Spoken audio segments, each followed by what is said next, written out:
and welcome to my review of Shokugeki no Soma chapter 200 and something. I mean, at this point we all know that I don't remember chapter names unless I have it written in front of me, and I don't this time, so live with that. First, this is my I just came out of the shower and I don't really care look. I'm just comfortable in my onesie, and if you don't watch my One Piece anime videos, this is what I usually look like, or at least most of the time, so yeah, I'm just gonna loosen this up because that's, like, choking me. Second, why is this late? Basically, it came out late yesterday and I fell asleep again after school, so yeah, this is late, and this time I just decided not to wait until Saturday to film this video, so yeah, that's why. Third, I was told to do a live reaction to this chapter, but by the time I was told I had already read the chapter, so I'm gonna make a rule from now on because I feel like we're getting into the climax of this arc. I'm still not gonna do live reactions unless people tell me, but I will also wait 3 hours after the release of the chapter on Manga Stream until I read the chapter, so that you have a chance to like read it and then be like, okay, it might be interesting to watch a live reaction. Because the thing is, Shokugeki no Soma, they're kind of exchangeable between very hyped chapters like this one, and then chapters which are like 90% explanation, which is just like me reading speech bubbles and then nothing else, which is very boring for a live reaction, and it's kind of like I do nothing but read all the time, and it's like, okay, no one really cares for that. You want to see me be expressive, and I won't do that if it's not like a hype-worthy chapter. So yeah, that's the rule. Also, I am easier to contact on Twitter, at overlake96 to, you can find me there. I do see the comments on my videos, because I see all my comments. However, the new notification system on YouTube is really crap at letting me know every single time I have a new comment, so it only lets me know like half the time, so yeah, no guarantee that I'll see it in time. So yeah, use Twitter if you want to make absolutely sure that I see it. But yeah, that's enough about that.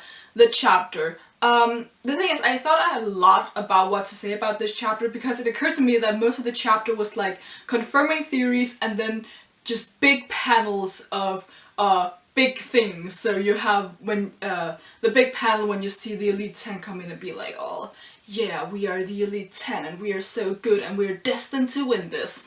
And then you have the big panel, which I used for my thumbnail, of the rebels coming in, and you have Soma, Takumi, Irina, and Megumi, and oh my god, who is that? We also have 3 former Elite 10 and Mimasaka. Hashtag theory confirmed.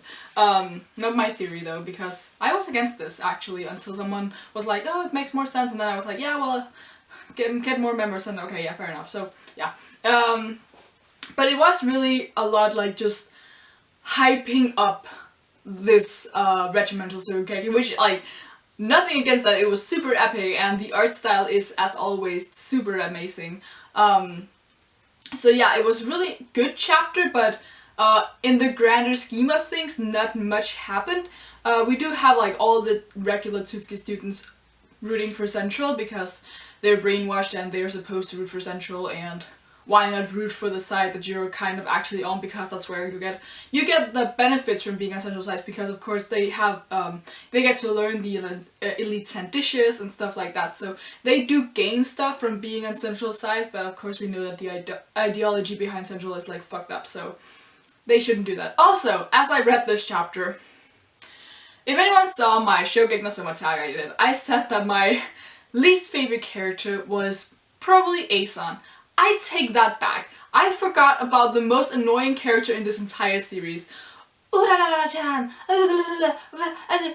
Kill her! She's so annoying, and the brainwashed version of her, oh my god, she's like 10 times as bad. I hate her. I hate her so much. Like, get her out of my life. I hate her. I can't stand that girl. Just no, kill her. I don't even care anymore. Yeah, she's definitely my most hated character. I'd rather spend an entire week with Aeson than spend 10 minutes with her. That's how much I hate her. Okay, but back into the chapter. So we get the hype, which, you know, interesting, yeah.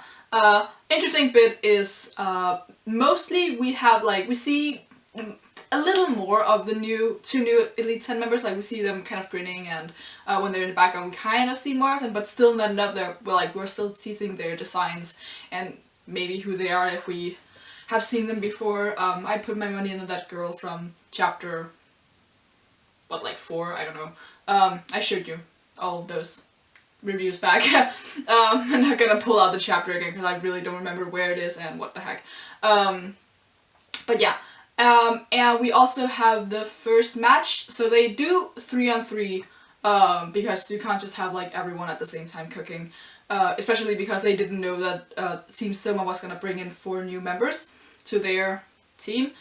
So they do 3-on-3. So on the Rebel side we have Soma, Ishiki, and former 3rd seed, who I for the life of me can't remember whose name is. I'll probably learn it in this match because he'll be relevant, so hopefully I'll learn it then. But I'm just crap at names. And then we have Nene, what does Yukihira? Kinokuni Nene. And then the 2 new Elite 10 members. So yeah, we're probably gonna get a lot of new characterization because the only 2 people we really only know are Soma and Ishiki. And with Ishiki I'm super interested in this because that's another thing I forgot to mention in my Shokugeki Soma tag. I don't think I said that correctly.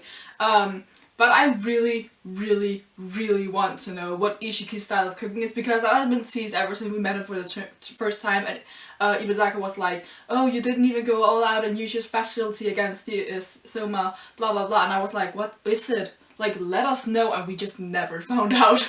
We've never even seen him cook, like, ever since that first, like, in chapter 7 or something. Oh my god. It's been so long since we've seen him cook. And it's like common knowledge in the Polar Stardom as well what his style of cooking is. We just don't know as the readers, and that annoys me. So yeah, we'll find out now, hopefully. It wouldn't make sense if we didn't find out in this arc, and in this match as well, so yeah. Going back to the beginning, I completely forgot this. But we have Alice and the members who were, or the rebels who were expelled from Tutsuki. I'm a little annoyed because when I started reading the chapters I was like, oh my god, yes, it's Alice and she's with the other rebel, maybe she's gonna do something and my theory will be correct and she'll like have them all gathered and they'll do something out of Tutsuki. They end up just being spectators. Which is slightly annoying because as much as I like having like the commentators, especially in like anime where you, like other characters can really hype up other characters by being like, oh my god. I do really like that, but I really want them to have a more substantial role, if that makes any sense. So I wanted them to do something. They might still do something. There's music in the background, I'm really sorry about that. But live with that for now.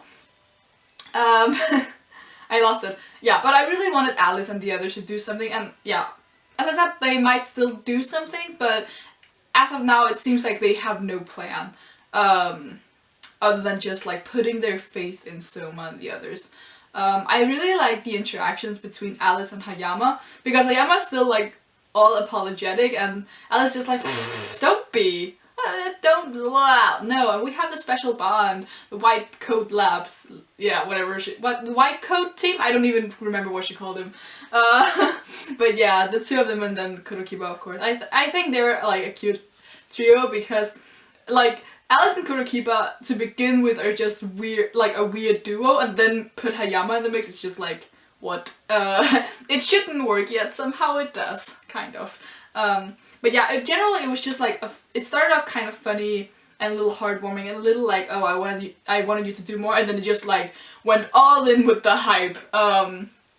So yeah, I am really looking forward to the conclusion of this arc, because if anyone, like, if there were any of those 30 followers I had back when I started reviewing the series, I remember I was like really hyped about starting to review Shokugeki Soma, but then this arc started and I was like, yeah, I don't really like it that much, and I had like a rant and I was like, oh my god, I'm so annoyed because I know Shokugeki Soma is like such a fantastic manga, and then like everything just started with the, especially with the Hayama Shokugeki or cook-off, whatever that fuck it was, like that was just when this art took off and became like really, really good. But all the like minor things in the beginning, I was like, this is annoying. It gets us nowhere and it's too predictable. Like, I remember I even predicted, like, chapter for chapter, I predicted exactly what would happen. I was so annoyed because it was like, you usually surprise me so much more. But yeah,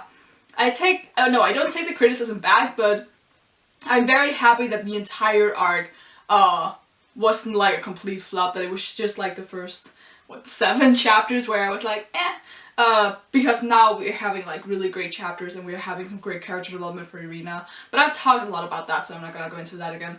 But yeah, generally I'm just really happy with where the series is. I think this has a stronger probably climax than the previous mini arcs. Both the Moon Banquet, which more or less just put us into this arc. I don't even know what to call what was between the Moon Banquet and this, because it still kind of ties in with this because of it's the central arc where we get the Asami administration in. That sounds like he's a president. And yeah, I think, actually generally I think this is the strongest finale we've had since the autumn elections, at least from my perspective. So I'm really excited for that. But I don't know about you guys. So I'm gonna end this review-ish thing here, kind of laid back, kind of me just talking about nothing, I guess. I don't know. I'm really interested though in seeing like Ishiki's style. I'm just in general, because in this, I'm just not editing a video as I said I would. We're gonna see like Rindo's style of cooking. We're gonna see, who else haven't we seen? We're gonna see, like, because Mimasaka, right? He's the copycat, but one, he's probably like evolved from that, moved on from that, but he probably still has the traits. And the second thing is he can't really just copy the Elite 10. Like, that's like a whole different ballgame. So I'm interested in seeing how he's gonna deal when he's not, when he's actually out there competing against an Elite 10 member, because with his skills he stands a pretty good chance of competing at a very high level, but it depends on how he uses those skills, because we also know that when it comes down to it, both Soma and Takumi are actually better chefs than he is. At least when we look at the Moon Banquet Festival, where the 3 of them were cooking together and Mimasaka was like, oh my god, Takumi, blah blah blah. So yeah, by that point Mimasaka was not the weaker chef, that's what we're gonna call it, but I don't know how he's evolved from that. I don't know what has changed, but we also know that Takumi has gone through a lot. So yeah, I'm expecting we're gonna see something, an actual flashback from Mimasaka also in the Stack Year arc, to see what he learned from that, because that would have been a proper test for him as well, because you can't like change something. Like, that was the thing you had to do in the year arc. You had to change something and make yourself, like, make your mark or whatever, and steal something from other chefs as well, which is his specialty. So yeah, but yeah, he had to make like a mark somewhere, and he can't do that by just mimicking other people's dishes. So I'm interested in seeing, like, yeah, what he did in the Stacky arc, or Stacky arc, I don't know how you say that. Now I'm gonna end it, but yeah, interested in seeing what people will do and how people have evolved. So yeah, I'm actually really interested in Mimasaka, but now I'm ending this. If you liked anything that I had to say, you can leave a thumbs up on the video. Leave in the comments below what you thought of the chapter, what your thoughts are for this match, for the upcoming matches, who you think will go against who, like all your theories and thoughts and ideas for this finale of an arc. And you can subscribe if you want to see more. I can't promise anything, but the next review probably won't be as messy as this one, because I kind of just like improvised stuff. Improvise is a big word that I shouldn't use. A big word that I shouldn't use? I don't even know.